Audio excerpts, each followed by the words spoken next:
Good morning all of you. हम लोग preparation कर रहे हैं ARO की और PCS की। उसके लिए पॉलिटी सब्जेक्ट बहुत ही महत्वपूर्ण है। इससे हमारे 8 से 10 सवाल, कभी कभी 12 सवाल भी आ जाते हैं। अब हम लोग पढ़ते हैं आज भाग 4 में जो वर्णित है राज्य के नीति निर्देशक सिद्धांत। नीति निर्देशक सिद्धांत हमारे 36 से 51 तक दिए गए हैं। चलिए इसकी डिटेल में जानकारी हम लोग थोड़ी सी पढ़ते हैं। ये बुक आप लोग देख रहे होंगे, ये लूसेंट की बुक है, उससे हम लोग पढ़ रहे हैं। चलिए इसको पढ़ते हैं।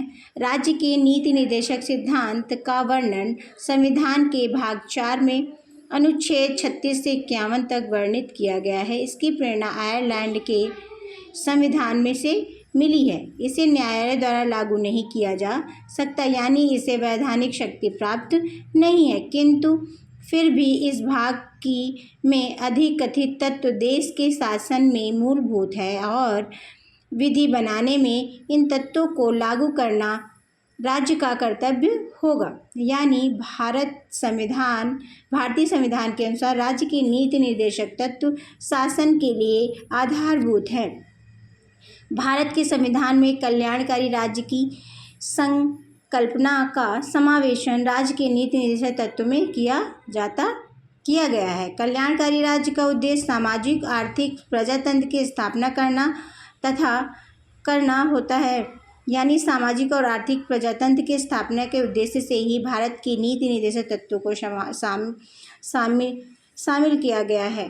भारत सरकार अधिनियम 1935 में अंतर्राष्ट्रीय अनुदेश पत्र को भारत संविधान के राज्य के नीति निर्देशक तत्वों के रूप में समाविष्ट किया गया है। यह प्रपत्र 1935 के अधिनियम के तहत ब्रिटिश सरकार द्वारा भारत के गवर्नर जनरल और प्रांतों के गवर्नरों को जारी किया जाता था। राज्य के नीति निर्देशक सिद्धांत इस प्रकार हैं, देख लेते हैं। अनुच्छेद 38, राज्य लोक कल्याण की अभिवृद्धि के लिए सामाजिक व्यवस्था बनाएगा, जिससे नागरिक को सामाजिक, आर्थिक एवं राजनीतिक न्याय मिलेगा। इसके बाद अनुच्छेद 39 देखते हैं। 39 का समान न्याय और निःशुल्क विधिक सहायता।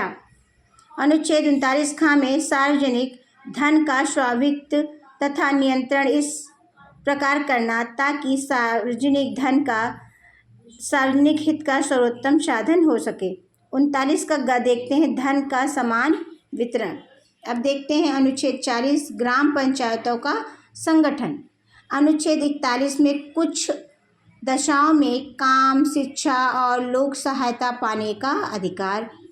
15 अगस्त 1995 ईस्वी के प्रभाव में आया राष्ट्रीय सामाजिक कार्यक्रम भारतीय संविधान के अनुच्छेद 41 के प्रावधानों की पूर्ति करता है। इसका उद्देश्य गरीबों को सामाजिक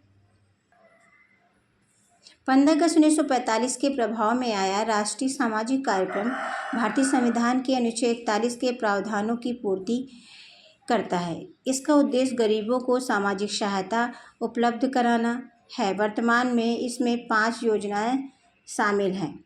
इंदिरा गांधी राष्ट्रीय वृद्धा पेंशन योजना, इंदिरा गांधी राष्ट्रीय विधवा पेंशन योजना, इंदिरा गांधी राष्ट्रीय विकलांग पेंशन योजना, राष्ट्रीय परिवार लाभ योजना, अन्नपूर्णा योजना। इसके बाद हम लोग पढ़ेंगे अनुच्छेद 42 काम की न्याय संगत व मनोचित दशाओं का तथा प्रसूत सहायता उपबंध।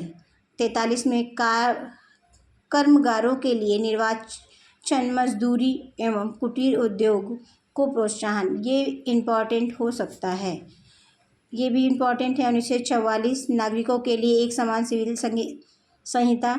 1946 में अनुसूचित जातियों, अनुसूचित जनजातियों और अन्य दुर्लभ वर्गों के शिक्षा और अर्थ संबंधी हितों की अवृद्धि। अनुच्छेद 47 में पोषाहार स्तर, जीवन स्तर को ऊंचा करने तथा लोक स्वास्थ्य को सुधार करने का राज्य का कर्तव्य। अनुच्छेद 48 में कृषि और पालन का संगठन, ये भी बहुत इंपॉर्टेंट है। 48 का पर्यावरण का संरक्षण, संवर्धन तथा वन्य जीवों की रक्षा, ये भी इंपॉर्टेंट है। अनुच्छेद 39 में 49 क्या है, राष्ट्रीय महत्व के स्मारक स्थानों तथा वस्तुओं का संरक्षण। अनुच्छेद 50 कार्यपालिका एवं न्यायपालिका का पृथक्करण। इसके बाद हम लोग देखेंगे अनुच्छेद 51। अनुच्छेद 51 क्या कहता है, अंतर्राष्ट्रीय शांति और सुरक्षा की आवृत्ति दिया गया है। हम लोगों ने देख लिया इसको। और उपयुक्त अनुच्छेदों के अतिरिक्त कुछ ऐसे अनुच्छेद भी हैं जो राज्य के लिए निर्देशक सिद्धांतों के रूप में कार्य करते हैं, जैसे 350 और 351। प्राथमिक स्तर पर मातृ भाषा में शिक्षा देना।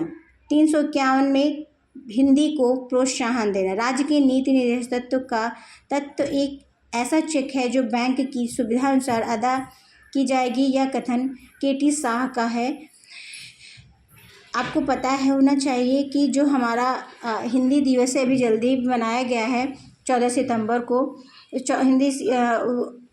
हिंदी को मातृभाषा के रूप में अधिकृत किया गया था 14 सितंबर सन 1949 को।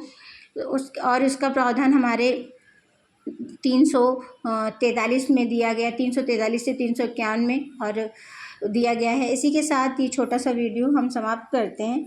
आप इसको जितना से जितना हो सके पढ़िए, लाइक करिए, शेयर करिए, सब्सक्राइब करिए। Thank you.